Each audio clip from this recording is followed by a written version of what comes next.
Hi, superheroes. First one for the year. And hi, Tisha. Um, Joel's been doing a lot of thinking today.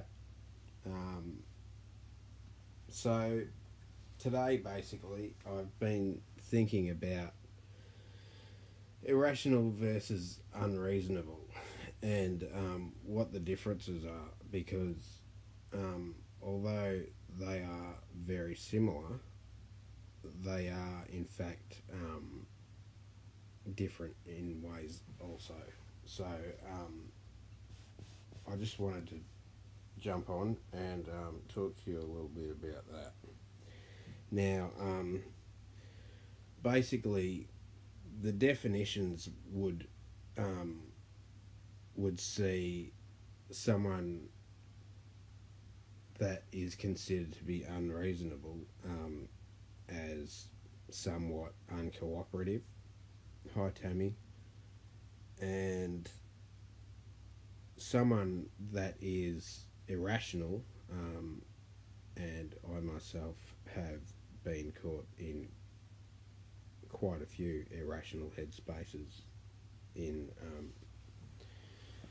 at various times of my life. It's sort of, well, it defies logical thinking when you're in an irrational headspace. It's sort of like you can't think straight when you're in an irrational headspace, whereas if you are just being unreasonable, quite often it's just a bit difficult. And as I say, I've been in either situation a few times, so I do have a little bit of knowledge about this. I don't know whether that's a good thing or a bad thing, but so an example of this is if a person, say, is intoxicated and arguing with police, they're in an irrational state of mind due to the intoxication. They might be drunk or high or, anything like that. So, they're arguing with police because they're not in their rational state of mind. They're in an irrational state of mind, which I know as well as anyone. Being drunk, can put you in quite an irrational state of mind at the best of times. However, if a person is not intoxicated and just being a pain in the ass, those people can be considered to be unreasonable. So that's just an example of two of the different ways of explaining it. So I believe in an argument while two people are arguing and one calls the other irrational,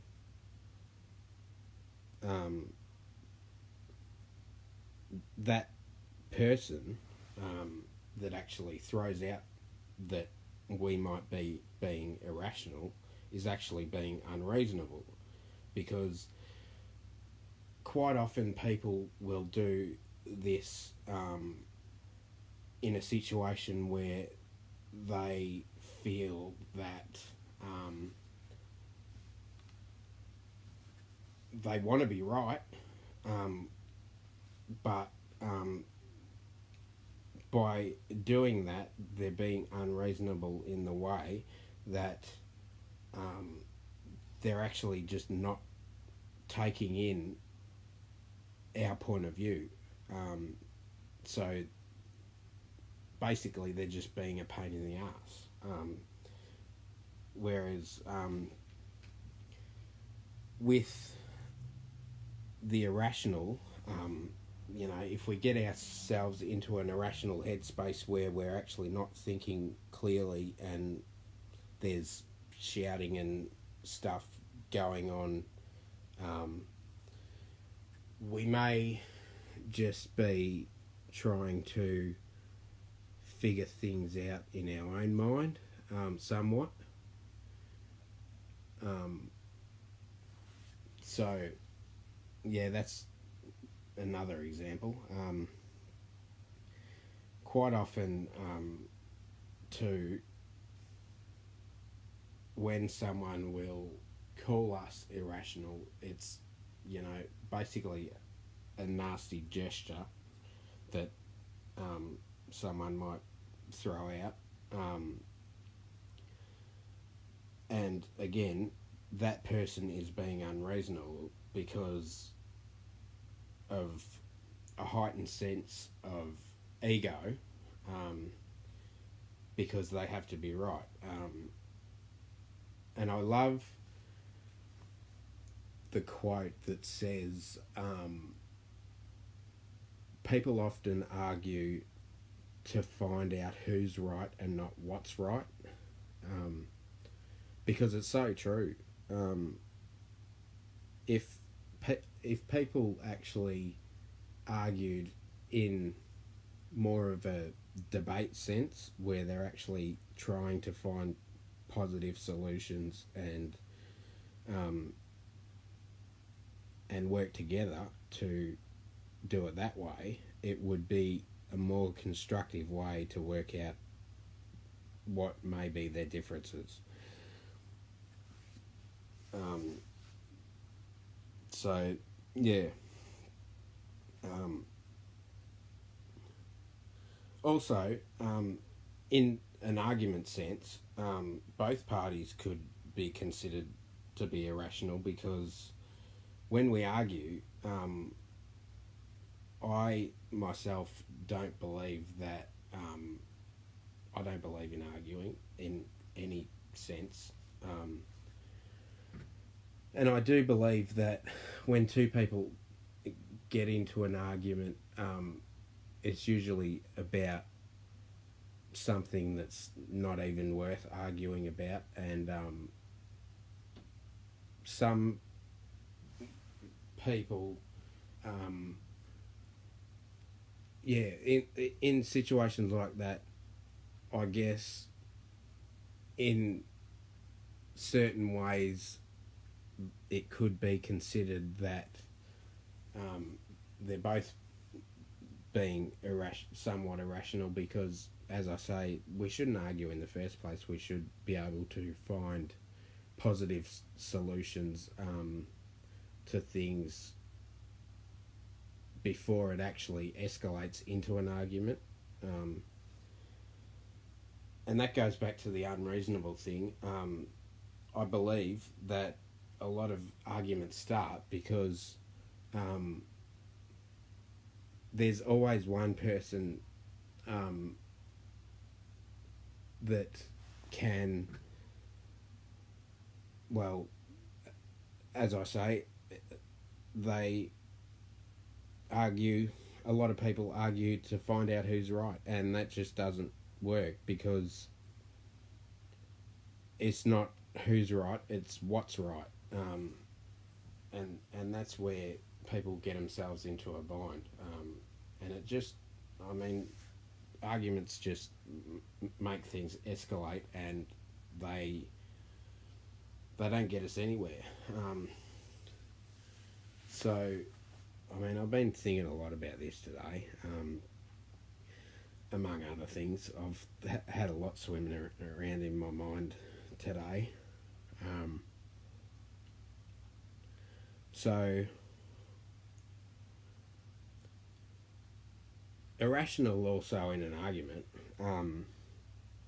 is actually disregarding someone's opinion that can be considered to be irrational. And unreasonable is knowing that others have a valid opinion and disregarding it anyway. Again, that I believe, is to do with the ego. And when people have a heightened ego that have to be right all the time, it really doesn't get them anywhere, because their ego is actually a setback. I mean, ego's a whole other thing that I'll have to talk about another day. But yeah, I've been thinking a lot about irrational versus unreasonable today, and my thoughts have been quite interesting, to be honest. As I posted, I don't know if anyone read my status earlier. I felt like today I actually had my first intelligent thought of the year, because the last couple of days leading up to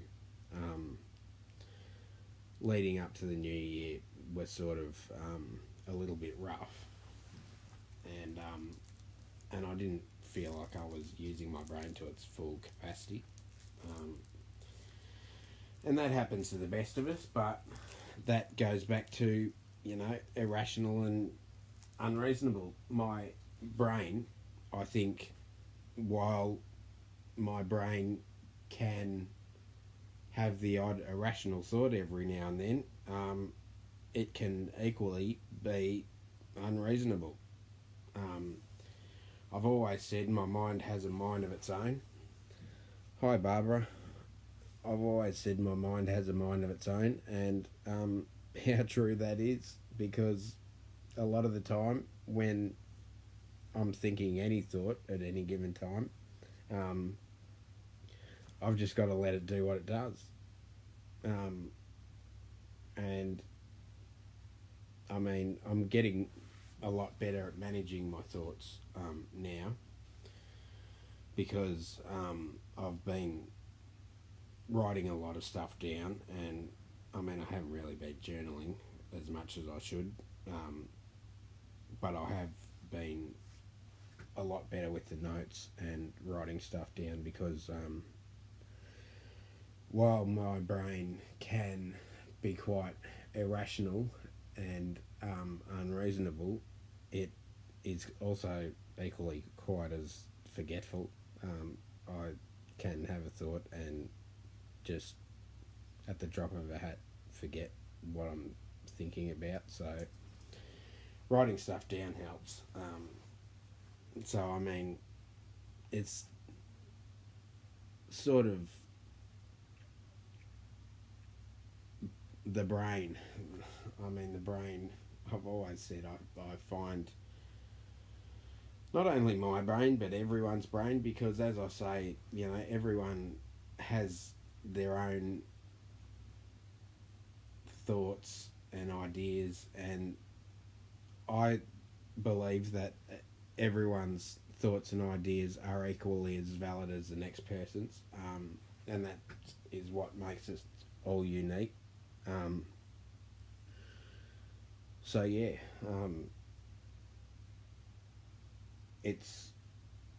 I just find the brain fascinating, especially mine, because mine, as you know by now, can be quite weird. I think some of the green dye actually has seeped into my brain and done something weird to it. There's every possibility that that's happened. But yeah, I've got my website up.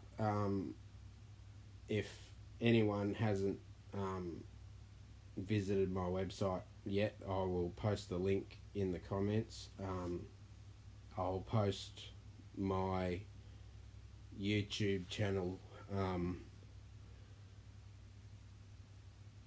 I'll post the link to my YouTube channel in the comments, and yeah, if you'll have got, you know, more people that um, might be interested in the bullshit that I'm on about at any given time, send them in. The more the merrier.